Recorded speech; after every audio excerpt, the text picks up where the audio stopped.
Bonjour et bienvenue à Cannes pour l'essai de la voiture la plus attendue de l'année, voire de la décennie. J'ai cité la Renault 5, qui reprend évidemment les codes stylistiques et le look de son ancêtre des années 70, avec une énorme différence technique puisque, contrairement à son ancêtre, elle ne carbure pas à l'essence mais à l'électricité. Pour le moment, Renault n'annonce que des versions 100% électriques, donc on va voir ce que ça donne.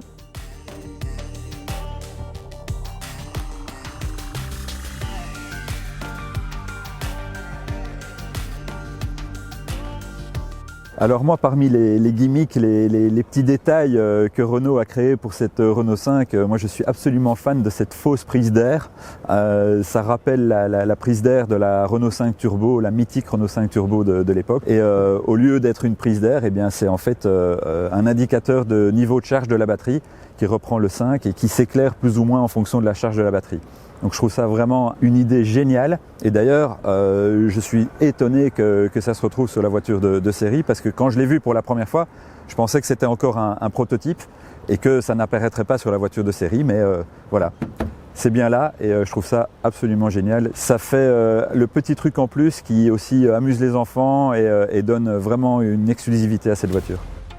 La fausse prise d'air sur le capot n'est pas la seule référence à la fameuse R5 Turbo lancée en 1980. Les ailes élargies donnent à l'héritière un côté sportif très réussi. Les designers ont reçu carte blanche de Luca De Meo, et pour une fois, Renault a dessiné la voiture puis conçu sa base technique autour, et pas l'inverse. Le résultat est bluffant, et plaît visiblement à beaucoup de monde. Voilà, donc dans l'habitacle, on retrouve l'esprit de l'extérieur avec une belle combinaison entre les aspects modernes et les aspects un petit peu rétro, un petit peu nostalgiques, notamment avec cette partie du tableau de bord qui est assez sympa, recouverte de tissu agréable au toucher. On retrouve les sièges baquets aussi qui rappellent certaines versions sportives de la Renault 5 d'antan, mais on a vraiment un habitacle très moderne avec ce grand écran. Je trouve que c'est très bien présenté. On retrouve un peu le volant un petit peu carré du Scénic. Et puis, ce que j'apprécie énormément dans les habitacles des Renault électriques, c'est que Renault n'a pas cédé à la tentation et à la mode de mettre du tout à l'écran. Il reste pas mal de boutons ici pour la climatisation, ici pour la radio. Le fameux satellite qui existe chez Renault depuis 40 ans, ça reste une référence. Donc c'est top. Et puis moi, ce que j'adore sur les Renault électriques, c'est ce fameux bouton ici qu'on trouve à gauche du volant, sur lequel il suffit d'appuyer 2 fois quand on monte dans la voiture pour couper toutes les aides électroniques envahissantes.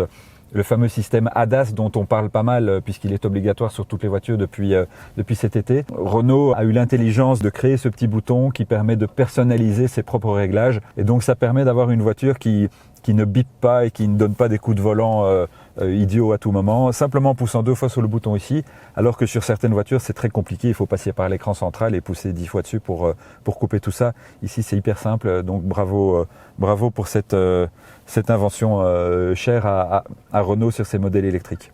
Alors pour une voiture de seulement 3,92 m de long, je trouve que l'habitabilité est correcte puisque je fais moi-même 1,90 m. Le siège de devant est réglé pour moi quand je conduis et j'arrive encore à m'asseoir derrière. Donc 2 personnes d'1,90 m peuvent s'asseoir l'une derrière l'autre à gauche. C'est quand même pas mal, même si évidemment mes genoux touchent le fauteuil, mais c'est bien normal. Bon point aussi pour la 5e place, puisque déjà il y a une 5e place, ce qui n'est pas le cas dans toutes les voitures de cette catégorie. Et puis surtout, comme c'est une voiture électrique, il n'y a pas de passage de transmission, donc le plancher est plat, ce qui permet au 5e occupant de mettre ses pieds confortablement sur le sol. Le coffre, pas énorme, mais assez rectangulaire, des formes assez pratiques au quotidien. Et puis sous le plancher, il y a une trappe dans laquelle on peut cacher les câbles pour la recharge électrique. Donc globalement, c'est pas gigantesque, mais c'est bien fait et pratique au quotidien.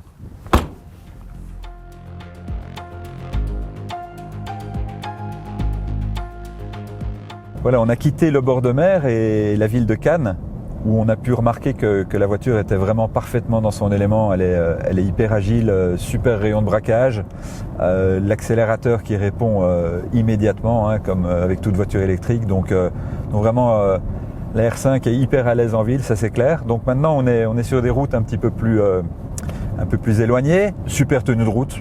Rien à dire là, sécurité à toute épreuve, aucun problème. Une direction très communicative, donc plutôt pas mal de plaisir à conduire. avec un petit mais, c'est que eh bien cette voiture elle fait presque 1,5 tonnes, ce qui est peu pour une voiture électrique, mais qui reste quand même beaucoup. Donc la suspension a dû être adaptée en fonction, et donc la suspension est un peu dure, comme sur la plupart des voitures électriques d'ailleurs, où on ressent un peu trop les ondulations de la route, les bosses, les malformations, et donc ça remonte un peu dans les vertèbres. Heureusement, les sièges sont vraiment extrêmement confortables, donc ça compense un petit peu, mais il n'y a rien à faire. On sent toujours cet effet voiture électrique. Les constructeurs n'ont pas encore trouvé la solution pour enlever ce problème. Ça viendra sans doute, mais pour le moment, on a toujours une suspension un petit peu dure, d'autant plus que Renault a fait clairement le choix d'une suspension dynamique qui donne un ressenti et qui fait que la tenue de route est efficace, mais avec ce petit revers de la médaille, avec quand même un confort qui pourrait être meilleur. Donc clairement, la Renault 5, ne vous attendez pas à ce qu'elle soit aussi confortable qu'une Clio. Et de la bonne vieille Clio avec son moteur essence, eh bien c'est sûr qu'elle a une suspension un peu plus souple et un peu plus agréable pour le dos. Pour une citadine, l'autonomie est moins essentielle que pour d'autres catégories, mais la R5 s'en sort très bien. La première version, équipée d'une batterie de 52 kWh, promet 410 km WLTP, et en étant raisonnable, il est tout à fait possible d'y parvenir. Pour notre part, même en roulant sportivement et en ne faisant pas attention à la consommation, nous avons dépassé les 300 km. Des versions dotées de plus petites batteries arriveront plus tard, notamment pour permettre à la R5 de descendre en prix. Mais avec un tarif de lancement supérieur à 30 000 €, il n'est pas certain que Renault parviendra à passer sous la barre psychologique des 25 000 €. En tout cas, le coup de pub Renault 5, il est déjà réussi. Quand on voit la réaction des passants, c'est incroyable. Moi, j'ai jamais vu ça en 30 ans de carrière. Franchement, les réactions sont toutes positives, enthousiastes. Les gens, on voit que ça leur rappelle des bons souvenirs de jeunesse. Donc déjà, ça, c'est réussi. Nous, en plus, on a eu la chance de rouler avec la voiture. Et je dois dire que j'avais un peu peur d'être déçu parce qu'elle était tellement attendue, cette voiture. Renault a fait de l'excellent travail en électrique avec la Mégane puis le Scénic. Donc j'attendais beaucoup de cette Renault 5. Honnêtement, elle ne m'a pas déçu du tout, au contraire. D'abord, je trouve que l'ambiance générale dans l'habitacle est top, avec cette ambiance à la fois moderne et rétro. La direction agréable et tout. Donc franchement, pour moi, cette voiture, c'est une réussite sur toute la ligne. Donc bravo Renault, et je pense qu'elle devrait avoir un succès incroyable, ou alors c'est à désespérer du succès de l'électrique, parce que bon, c'est un peu là le point d'interrogation évidemment, parce que souvent les gens nous ont dit, quand ils nous ont interpellés et interrompus pendant ce tournage, ils nous disent « Ah ouais, c'est 100% électrique. Ah ouais, ça c'est dommage, elle aurait été en hybride, là j'aurais été tenté, mais 100% électrique, bon, on verra. » Donc ça reste le point d'interrogation, mais en tout cas, si une voiture électrique doit réussir, c'est celle-là.